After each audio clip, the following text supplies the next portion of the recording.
Real estate investment trusts have strongly recovered over the past year, earning investors a 30% return in just 14 months. However, this recovery was very uneven across the REIT sector. Some REITs surged by 100% while others were left stagnating behind, and that's despite often sharing very similar fundamentals. As a result, there are still some great buying opportunities for investors who know where to look. Hey, this is Yussi. I run a small investment firm that specializes in REIT investing, and in today's video I'm going to discuss two very similar REITs, yet one of them is a sell and the other is a buy. Note that we currently own a position in both of these REITs at high yield landlord. The reason why we haven't sold the overpriced REIT is because our cost base is very low and selling it will result in a significant tax bill. However, while we still own it today, we may sell it in the near term to unlock capital, which we plan to invest in a new investment opportunity that we recently discovered. And if you want to access all our transactions and our portfolio in real time, you can join us at High Yield Landlord for a 2-week free trial. It will be the first link in the description of this video. So the REIT that we are considering to sell today is called Simon Property Group. Its ticker symbol is SPG.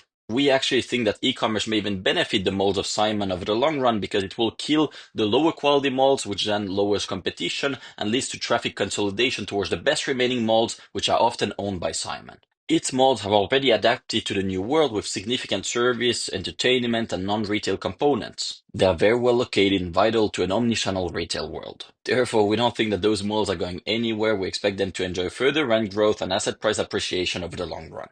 Moreover, Simon also has a very strong BBB+ investment grade rating and a management team that's very friendly to shareholders that also has a very good track record. So why would I sell this REIT then? And it really comes down to the valuation. We bought shares at about $60 in 2020 after the pandemic crash, and since then its share price has more than tripled. As a result, it now trades at about 15 times FFO, which may not seem particularly expensive, but remember that malls require a lot of capex, and adjusted for that, it trades at closer to 20 times AFFO.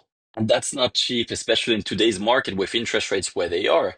Simon Property Group is a high-quality REIT. Yes, we agree with that. It has defensive cash flow, a strong balance sheet, great management team, but it's not a REIT that's likely to enjoy strong growth over the long run. It's already massive in size with a 65 billion market cap, and while malls are doing well today, it's not exactly a growth sector either, limiting both of its internal and its external growth prospects. The reason why it has surged so much is because retail real estate is hot right now. There is little new supply hitting the market and rents are growing faster than in most other property sectors.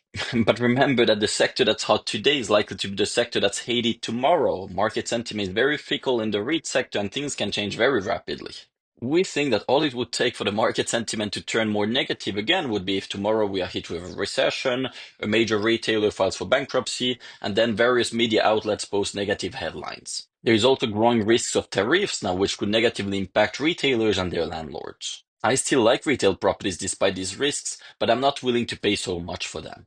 So with that in mind, let's now look at a peer of Simon Property Group that's much more attractive in my opinion. But before I go into that, can you please do me a huge favor and click the like button? That helps me a lot to keep on growing. Thanks so much in advance. Ryokan is today my top pick for retail real estate, and I think that it actually owns better assets than Simon Property Group, and yet it's trading at a much lower valuation. It owns mostly service-oriented open centers in major Canadian markets like Toronto, and I prefer those assets when compared to the enclosed malls of Simon because they are less exposed to the risk of e-commerce and recessions. They just rely less on discretionary spending and focus more on essential services. And a major advantage of Ryokan is that its locations are truly exceptional. To date, earns over half of its rental income from Toronto and the other half from other major markets like Montreal. We think that these markets today enjoy some of the best long-term supply-demand dynamics for any retail markets worldwide.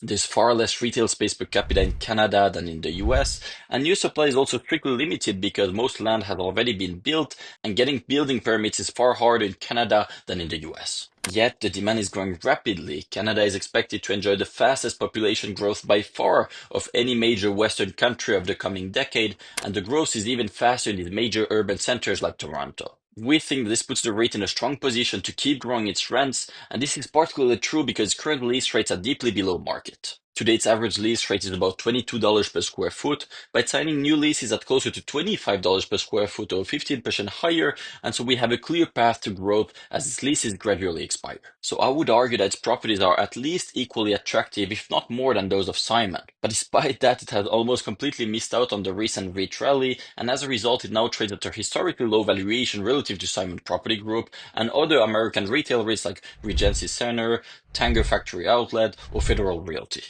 I think that there are two reasons for this, both of which are temporary. Firstly, Ryokan is a Canadian REIT, and so far the Canadian REIT market has underperformed in this recovery.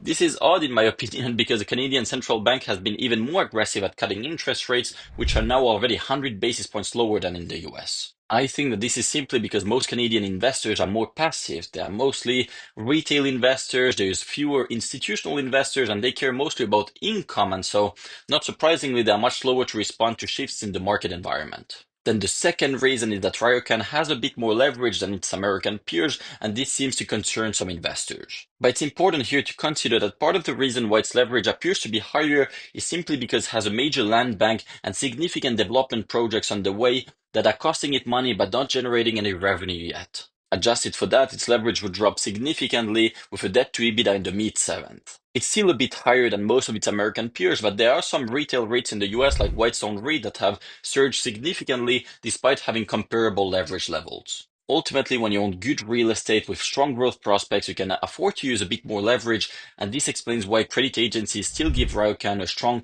BBB investment grade rating. Therefore, I think that the discount is unwarranted here and likely to decrease over the coming years as Ryokan keeps strengthening its balance sheet and Canadian or even foreign investors wake up to the opportunity. This could then lead to a strong catch-up rally as simply recovering to valuations that are more comparable to Simon Property Group would result in close to 50% upside from here. And in the meantime, you're earning a 6% dividend yield that's paid monthly and sustainable. I think that this is the best risk reward that you will find in the retail property sector today, and this is why we own it at High Yield Landlord.